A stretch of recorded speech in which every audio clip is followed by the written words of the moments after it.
kahit na common sense, i-apply nyo dyan. No? Ah, Kahit na common sense, attorney, Camora, i-apply nyo dyan. Yes No? po. Talagang imposible na talagang ito maaring ibinulsa, di ba? O maaring kung saan na napunta, Mr. Yes, Chair. Congressman Franz Castro.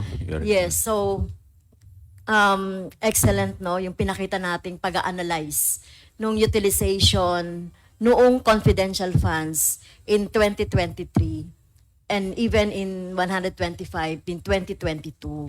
The possibility, the improbability physically nung pagbabayad ng SDO nito doon sa mga binanggit natin ano na kung ito man ay reward or whatever or reward. So ano ngayon ang gagawin ng Mr. Chair? Gagawin ng COA doon na obvious na sa pa-analyze natin, even Attorney Camora, nagsasabi siya na parang imposible. Tama ba 'yon? In one date, in one day, in different places, magagawa ba ng SDO na pumunta para bayaran yung mga sinasabi natin na dapat na bayaran in a day? Sabi nyo kanina at sabi natin kanina no, imposible. So that is yung sa pagre-review ninyo nung ipinasa ng mga acknowledgement receipt, etc. So Mr. Chair, ang tanong dito, kasi hindi lang tayo matatapos na ito na yung nangyari, parang nakakatawa na talaga eh. Ano yung SDO na yon, Mr. Chair? Lumipad mula sa isang lugar patungo sa isang lugar in eight places, lumipad. Kung siya lang talaga yung nagdi-disburse. So talagang parang pinapatawa tayo, no? Pinapatawa ang taong bayan ng Office of the Vice President na nagagawa ito. No? So ano ngayon ang gagawin ng COA? Are you still going to accept those acknowledgement receipt or those na mga disbursement na tingin natin ay panloloko lang, niloloko na tayo, 'di ba? Niloloko tayo, taong bayan. So anong gagawin po ng COA, Mr. Chair? Gusto kong malaman, are you going to i-review nyo ba ulit? Ibabalik nyo yan?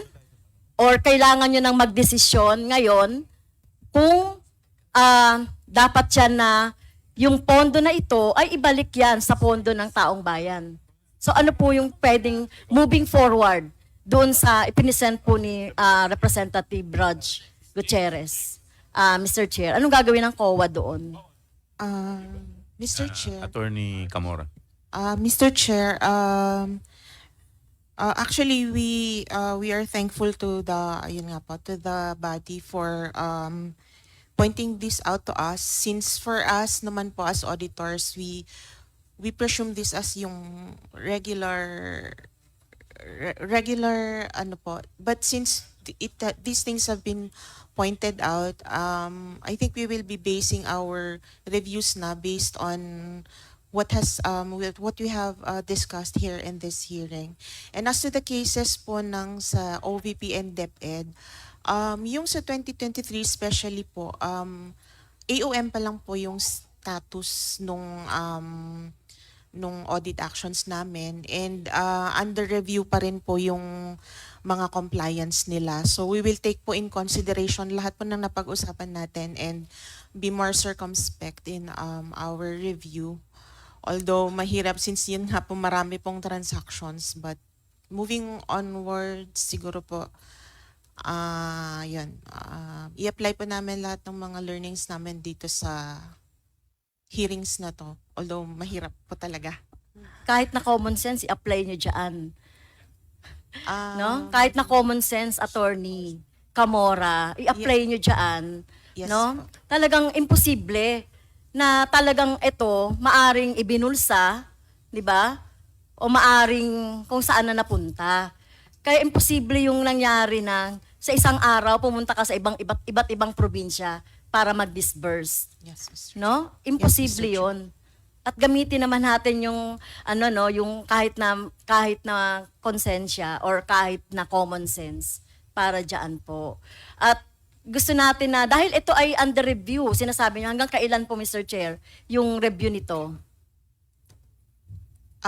Hindi pa po namin masabi, Mr. Chair, since ang mga involved po ay kasama po dito sa hearing madalas. So, we will try po as soon as kung Okay, so Mr. Chair, no, I hope yung COA would be prudent enough, at saka talagang tignan nyo talaga kung paano ginagamit ng Office of the Vice President at saka ng DepEd before itong confidential funds. Thank Yes, you, Mr. Mr. Chair. Mr. Chairman, Um, can I, okay, with the indulgence of Congresswoman Luistro, the chair would like to recognize Senior Deputy Speaker Don Gonzales. thank you, Mr. Chairman. Mr. Chairman, I'd like to address my question lang na three item lang kay Attorney Sulaika Lopez. Ma'am, who is your Assistant COS? Who is your Assistant Chief of Staff po, ma'am? The Assistant Chief of Staff is Mr. Lemuel Ortonio, Your Honor, Mr. Chair. Sino po ang pumipirma sa travel order ni tawag dito si Lopez, si Ordoña? Nasa abroad. Ano pangalan nun? Ako po Hindi, yun. yung si pangalan nito. Si sino nasa abroad? Hindi. Sino pumipirma sa mga travel order ng ng office? In the OVP, Your Honor, there is a delegation of authority. There are certain officials that I signed for in their travel authority. There are also other officials that Mr. Ortonio signs for. No, who signed the travel authority pala of Gina Acosta? Mr. Lemuel, no? In the travel authority shown to me, Your Honor, it is Mr. Lemuel Ortonio. Okay. Number 2 question, ma'am. Kung tama po, hindi po niyo pwedeng i-recall yung travel order ni Gina Acosta to attend the hearing as Chief of Staff, ma'am?